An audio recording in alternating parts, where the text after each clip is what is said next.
Hello guys, welcome back to my channel. In this video, I am going to teach how chess pieces work and some special moves at the end.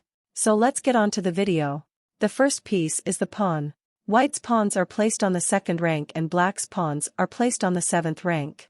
On the first move of each player, they can move a pawn 1 or 2 squares in front of the pawn. Then the pawn can only move 1 square forward. And if the pawn reaches the end of the board, it can promote to either a queen, rook, knight or a bishop. The pawn captures pieces diagonally 1 square. The pawn can't move backwards. Now the knight moves in a L shape, like this, and can jump over pieces. Then the bishop can move infinite number of square diagonally. And the rook can move infinite number of squares horizontally and vertically. The second most important piece, the queen. It can move infinite number of squares diagonally, vertically or horizontally. Finally, the most important piece of chess, the king. The king can't be captured. Both kings cannot touch each other. If a piece threatens to capture the king, it is called a check. The king can move 1 square horizontally, vertically and diagonally.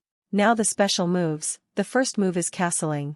It is done when a king moves 2 square towards the rook and the rook moves to the king's back.